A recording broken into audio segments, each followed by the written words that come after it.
Alright guys, तो आज मैं लाया हूँ ईट दैट फ्रॉग पार्ट 3। इससे पहले मैं लाया था eat that frog part first and second, जिसमें मैंने कई अलग अलग टाइप्स के पॉइंट्स एक्सप्लेन किए थे, जैसे कि how to make a great plan, how to design your technique, how to stabilise your priority and self exploration. इस तरह के कई पॉइंट्स को मैंने आपको डीप में एक्सप्लेन किया था। तो आज मैं लाया हूँ ईट दैट फ्रॉग पार्ट 3, जिसमें मैं आपको आगे के पॉइंट्स एक्सप्लेन करने वाला हूँ। तो चलिए बिना टाइम वेस्ट किए वीडियो स्टार्ट करते हैं। तो यहाँ सबसे पहले हम जिस पॉइंट की बात करेंगे उसका नाम है सपोर्ट योरसेल्फ। अब हो सकता है कभी कभी आपको खुद को फोर्स करना पड़े किसी काम को करने के लिए। अब जैसे कि मैं आपको बताऊं कि आपको कुछ काम करना है जो बहुत इंपॉर्टेंट है, जो आपकी फर्स्ट प्रायोरिटी है, जैसा कि मैंने आपको ABCDE मेथड में प्रीवियस वीडियो में ऑलरेडी बताया है। अब आपकी एक प्रायोरिटी है पर आपको उसको करने का बिल्कुल भी मन नहीं है, पर फिर भी आपको खुद को फोर्सफुली आपकी जो फर्स्ट प्रायोरिटी है, जो मोस्ट इंपॉर्टेंट काम है, इसे ही हम इस बुक में फ्रॉग कहते हैं। फ्रॉग यानी मोस्ट इंपॉर्टेंट काम जो आपको हर हाल में करना ही है।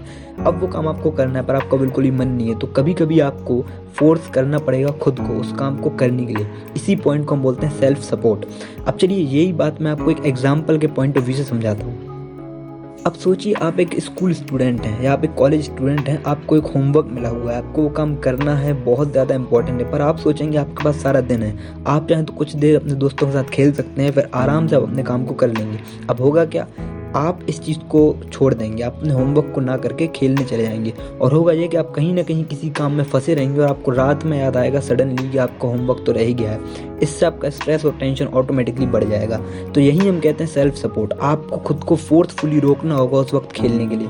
पहले आपको अपना होमवर्क कंप्लीट करना है, आपको अपनी फर्स्ट प्रायोरिटी जाननी है कि आपकी जो फर्स्ट प्रायोरिटी है वो आपका होमवर्क, उसे कंप्लीट कीजिए, उसके बाद खेलने जाइए, कोई प्रॉब्लम नहीं है। तो इस तरह से आपको कई बार खुद को फोर्स करना पड़ेगा, और फोर्स करना मैं बता दूं बहुत टफ पॉइंट है ये।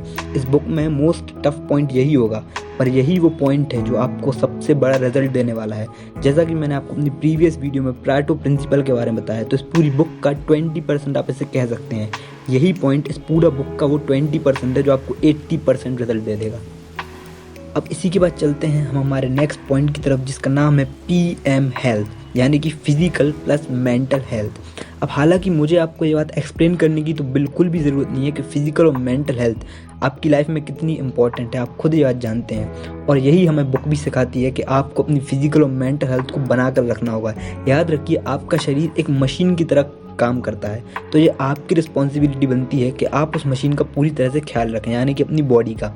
आपको प्रॉपर स्लीप लेनी होगी, आपको प्रॉपर डाइट रखनी होगी, आपको एक्सरसाइज करनी होगी, आपको मेडिटेशन करना होगा, आपको बुक्स रीड करना होगा, या आपको कुछ समय अकेले में टाइम स्पेंड करना होगा ताकि आपको शांति मिल सके। तो ये मोस्ट इंपॉर्टेंट चीज़ है, आपको अपने शरीर का और अपने मेंटल हेल्थ का बहुत ज़्यादा ख्याल रखना है। यदि आप एक सक्सेसफुल पर्सन बनना चाहते हैं तो आपको इस चीज़ को आई थिंक तो सबसे पहली प्रायोरिटी देनी होगी।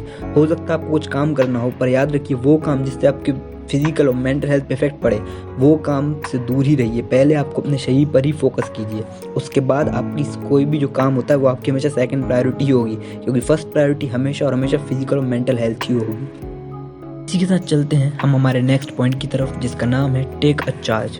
अब हो सकता है कि आप बहुत ज़्यादा मेहनती हैं, आप बहुत ज़्यादा मेहनत करते हैं, पर आपको रिजल्ट नहीं मिलता, और यदि कोई शख्स आपसे इसकी वजह पूछे तो आप बड़े ही आसानी से किसी और को ब्लेम कर देंगे, जो कि पूरी तरह से सही बिल्कुल भी नहीं है।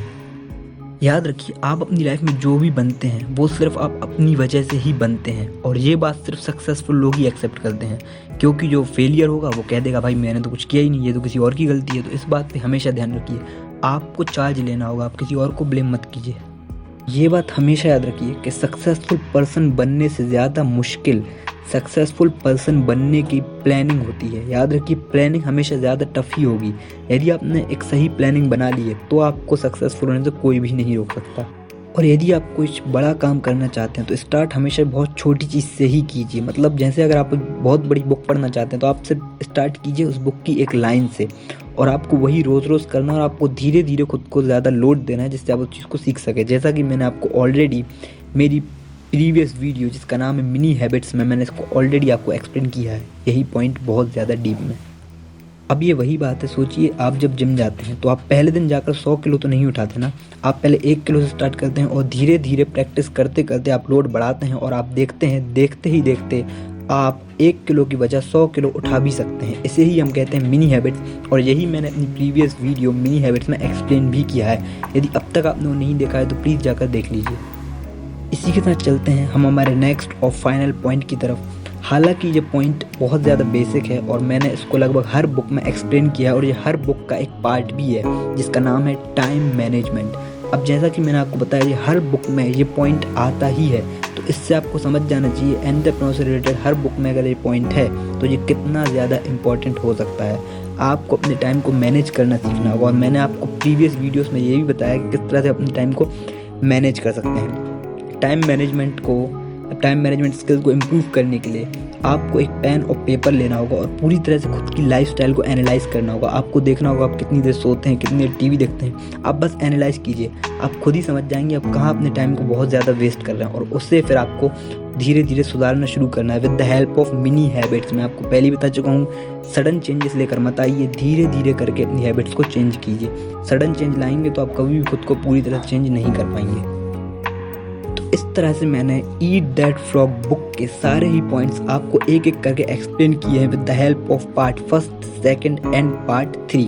तीनों पार्ट में मैंने ये पूरी बुक कंप्लीट कर दी है शॉर्ट में, और मैं सबको सजेस्ट करता हूँ यार, ईट दैट फ्रॉग यदि आप एक सक्सेसफुल पर्सन बनना चाहते हैं तो आपको ये बुक ज़रूर पढ़नी चाहिए, क्योंकि मैंने आपको इसकी शॉर्ट समरी दे दी, मैंने आपको इसकी एक्सप्लेनेशन दे दी, पर मैं चाहता हूँ फिर भी बुक्स पढ़ने की बात कुछ और ही होती है यार, और सुनने की बात कुछ और होती है। मैंने आपको सारे पॉइंट्स एक्सप्लेन कर दिए, पर आप ये बात एनालाइज करेंगे, जब आप उस बुक को पढ़ेंगे तो आपकी फीलिंग बिल्कुल अलग ही होगी।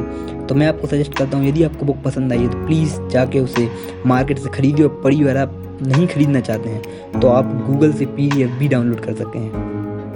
और राइट गाइस, तो यदि आपको वीडियो पसंद आया हो तो प्लीज़ लाइक कीजिए, ज़्यादा से ज़्यादा वीडियो को शेयर कीजिए, और अब तक यदि आपने चैनल को सब्सक्राइब नहीं किया है तो चैनल को सब्सक्राइब कर दीजिए, क्योंकि इस तरह के कंटेंट मैं अपने चैनल पर लाता रहता हूँ। ओके, तो thanks for watching my video.